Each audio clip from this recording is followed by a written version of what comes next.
Welcome to CarSceneKorea. I introduce newly released Genesis, Hyundai, and Kia cars. And the car I have behind me today is 2023 Kia Seltos that's got the facelift. The exterior color on this Kia Seltos is Pluton Blue and the trim is signature model. There is a signature and gravity here in Korea. Differences is a little bit subtle, but when you have a car next to one another, you'll be able to tell the difference right away. One of the largest difference for the gravity trim would be that this portion is actually more of a darker chrome compared to this lighter color that I have on the signature trim. However, Kia Seltos, both of them, they get this great looking DRL obviously, and it has the complete tiger face look to it. Kia started out with the tiger nose that was a little bit of a smaller in size in terms of the grille. This one stretched out all the way with the headlights right there, and I think the design stood out the most starting with the Seltos. Starting with the Seltos onwards, they have implemented this tiger face on the other models. In terms of the exterior, definitely what stands out the most is this VRL. This is super bright. You'll be able to tell that this is Kia Seltos immediately. What I like the most about Kia Seltos is that the design, the headlights and the DRLs are stretched literally all the way to the sides, as you can see. So despite this car being a compact size SUV or CUV, this car does not look all that small in size. Well, when you go with the brighter color, that also helps with the car looking bigger. But Kia Seltos is not a big size SUV, but it doesn't look like so. Well, thanks to the design, Seltos doesn't necessarily look like a small size SUV, and that is actually more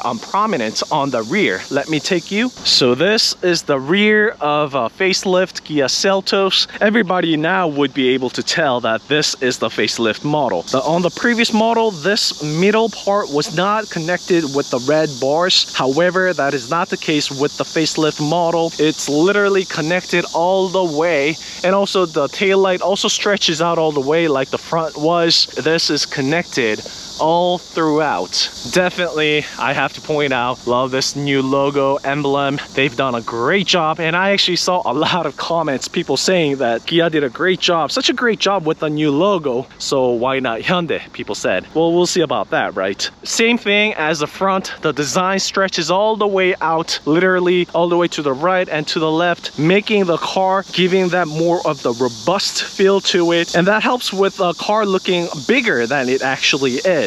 Those design cues we actually saw from the pre-facelift Seltos, so that's being carried over straight from the predecessor. Also, not to mention about the belt line here that goes up like so, rapidly rising here, giving that sporty look. Genesis calls it daylight opening, DLO. Kia doesn't necessarily have a special name for that, but that reminds me of the such DLO from Genesis brand. The belt line rises up so quickly like that, it gives more of the sporty look to it. And I also pointed this out on my previous review with the previous Seltos, giving more special look to Kia Seltos and Seltos only. The spoiler sits flush with the trunk like so, same thing as the previous model. You know, nice rear wiper. Some cars don't come with such. And right here it says 4X. That means it's all-wheel drive, and I'll tell you more about it during my test drive and the ride. I really love it, and I think it really fits well with the Seltos overall. Here sits the reverse light and also the rear reflector, and a lot of people don't really like and complain the fact that the reverse light has to sit so low, but that is to meet the regulations around the globe. Let's open up the trunk. The biggest difference I want to point out is that, all right, the car is locked. The biggest difference, and what I like the most about the facelift Seltos, is that this is power tailgate. So now we get that on a entry-level CUV. That's what I really wanted the most on my daily driving Seltos, but the facelift got it. There's a button, and this is the power. That makes a day and night difference. The trunk compartment, you can simply detach it like so. Take this out, so you get a good idea of how big the trunk size is. Best part about this is, well, I'm inserting another video right now, but you can actually lower by lifting this portion up. That is the extra battery for your built-in cameras and whatnot, so it does not not come with a spare tire. There is no spare tire. Then you can lift this up and lower it, increasing the volume inside the trunk compartment, which is a huge plus.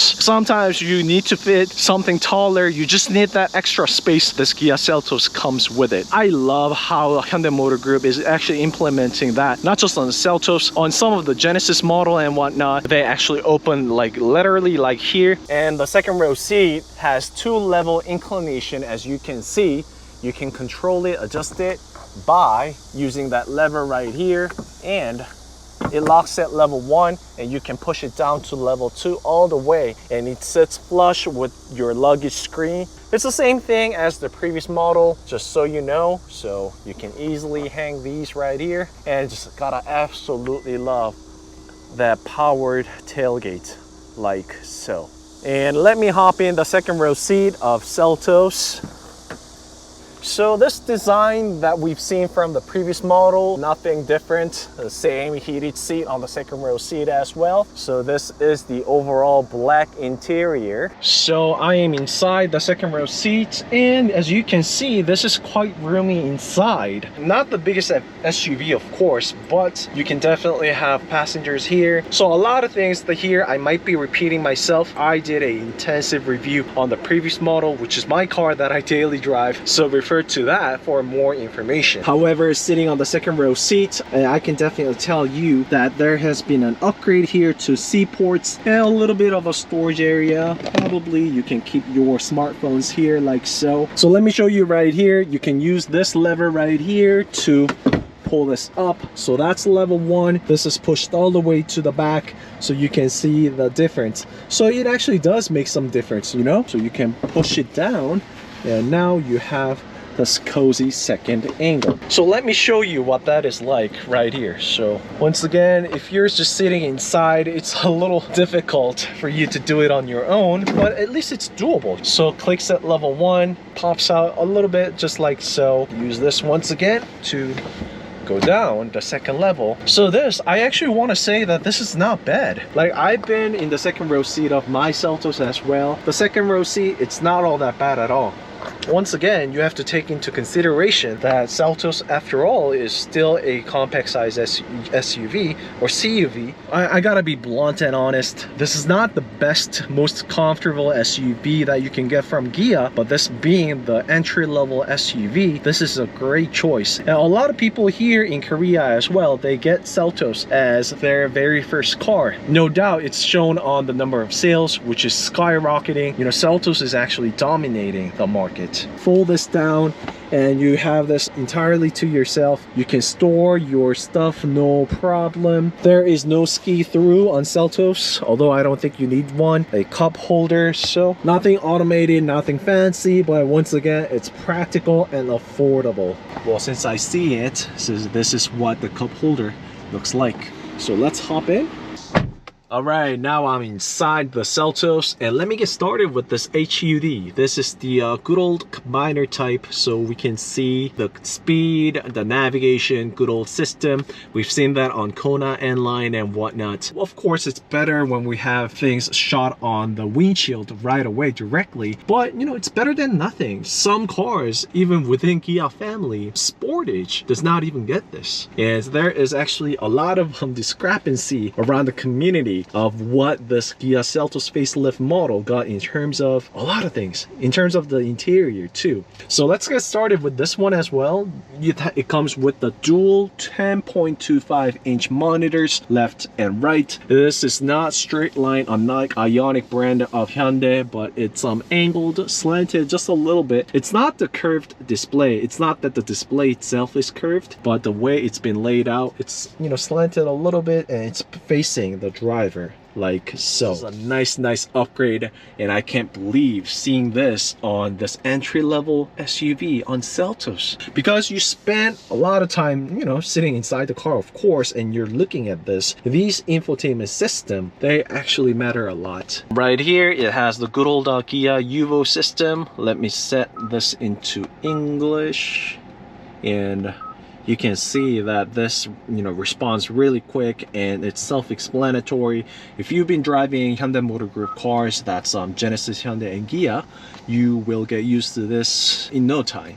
And another thing is that the buttons here has been changed. So these buttons, they now actually have all moved down to here, unlike the previous model. The previous model had the buttons here. I'm not so sure if this, I would call this an upgrade, but well, definitely it gives more tidy look to it. All the buttons are located at the bottom. This portion, now you can use it as a stand. So when you are driving the car and you need to control some things on the map and whatnot, like sometimes it gets really bouncy and you don't know what to do, but you don't have that with the Seltos here. You can lay your hand here. This is where the AC were on the previous model, so I can simply just twist it around to lower and increase the temperature, but that's now been changed all down to a button here. So you now actually have to press whichever the time you want to set the temperature to. Here you can set the temperature in 3 different levels in terms of the auto. And looking at my GoPro screen here, the reflection seems super strong, as if it's a mirror or something. You can even see my finger reflecting off of it. But to human eyes, it doesn't look all that bad. It's not like there is a reflection that bothers me. I can definitely see the buttons right away, where they are, how I can operate it and whatnot. So that is no problem. The buttons that were up here have now all moved down to here. The good old map and navigation, the favorite, the seek button, radio and media, and setup. For your information, a lot of people don't actually know this, but when you're actually on the navigation, use this dial to zoom in and out. This comes really handy. So just a little takeaway right there. Buttons being here, this would definitely depend on a personal taste. I actually think it was better than when the buttons were up here. It's within my reach, and it's not like I have to actually look down to look where that is. It was better when it was up here, but I don't know. It looks, it gives more of a tidy look to the interior overall. That stretches out all the way like so. Once you get used to it, you know where all the buttons are. So I don't think that's going to be a big problem.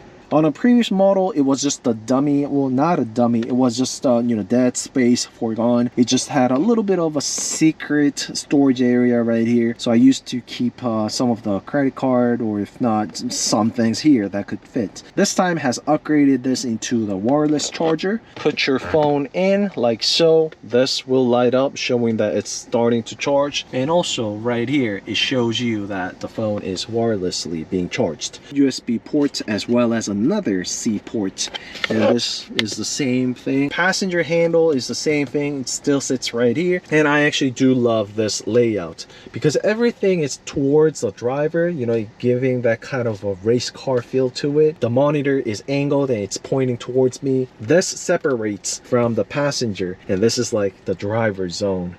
So this is the glove box, a good old drop down type. Comes with the Bose premium sound system. The design here has been the same with the previous model as well. Over here, just like the previous model, it's only the driver's seat that is fully automated window, like so. The rest of it, you actually have to manually control it, like so. And also comes with the sunroof. Definitely a nice thing to have. It doesn't open all that big. It's not the wide sunroof that we know of, which looks like this from the outside. Oh, so it actually opens inside. Closing it. So that is how it's done. Can you tilt? As for the tilt, you actually have to press hold. So you actually have to press hold for the tilt.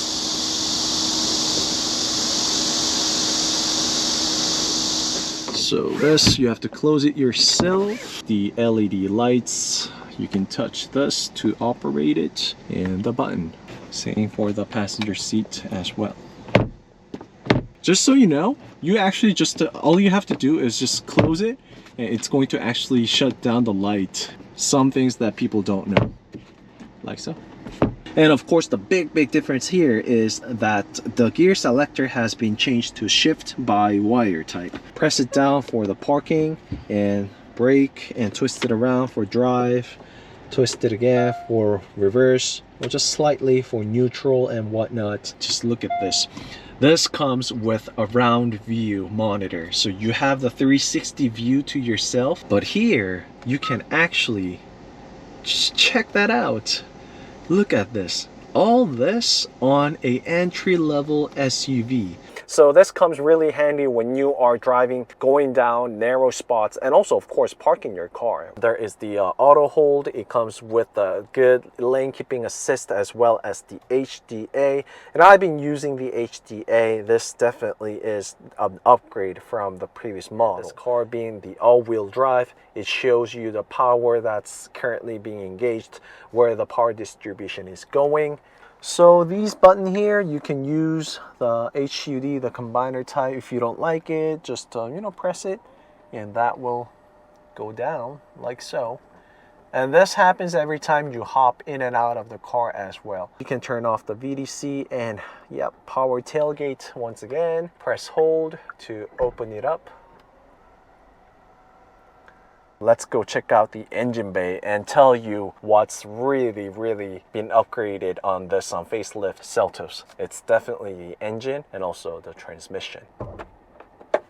The engine size is the same thing as the previous model, which is 1.6 liter, but the horsepower has been upgraded from the 177 to 198. And there is another engine of 2.0 liter that is naturally aspirated engine, which pumps out 149 horsepower, 18.3 kilogram-force-meter, and it also comes with the CVVT. So with this 1.6 liter turbo engine, the transmission that it comes with is the 8-speed automatic, and that is the largest difference that the Seltos facelift model has got, because the previous model had 7-speed dry DCT, dual clutch transmission, and there's been a lot of complaint about that. Now Kia has changed that into and connected this 1.6 liter with the 8-speed automatic, which I'll show you and tell you all about it during my test drives, but I think is a perfect fit. And just having nearly 200 horsepower with the 8-speed automatic on this CUV, you be the judge, but this car can perform as well. This car shoots out. When you floor it, this car also will start flying. So say goodbye to those times where CUVs meant no power. That's not the case with Seltos anymore. Kia also is kind of saying out loud that this 1.6 liter is way to go. This is what Seltos is meant to have, along with that 8-speed.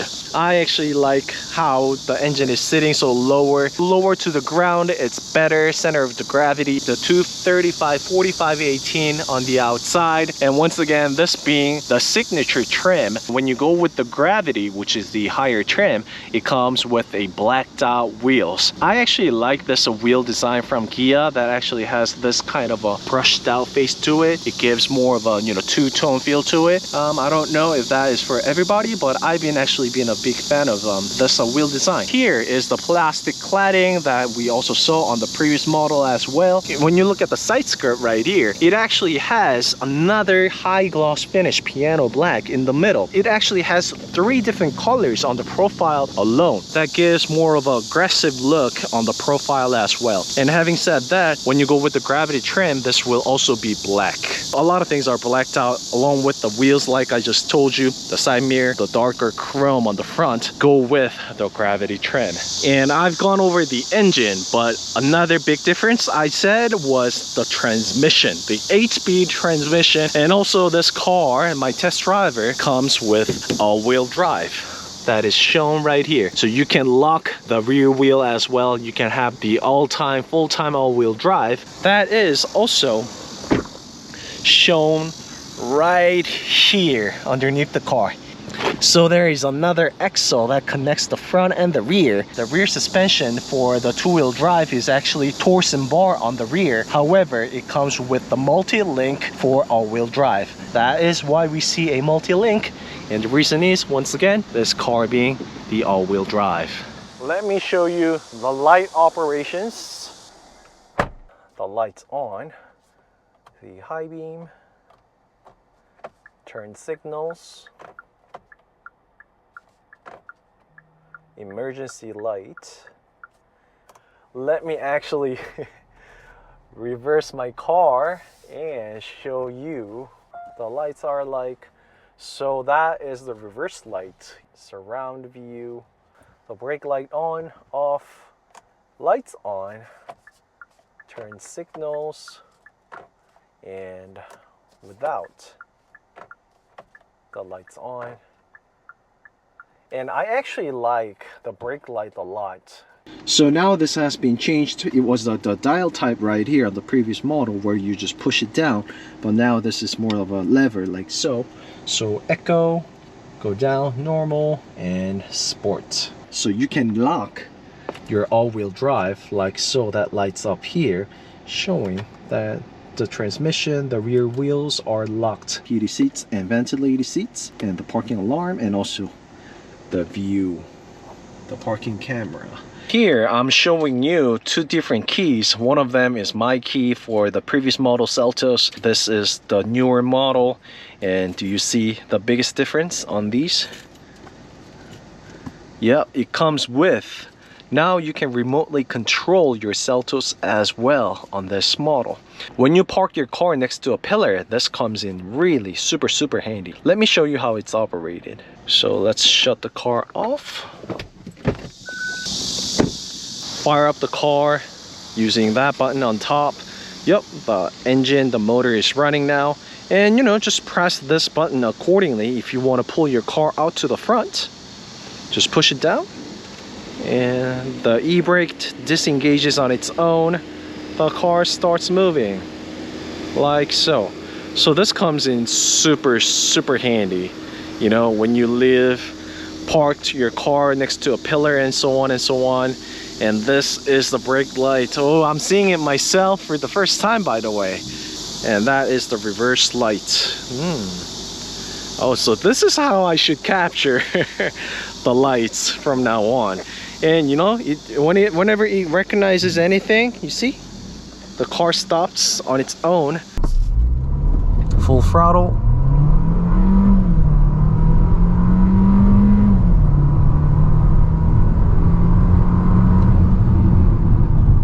So that was not too bad.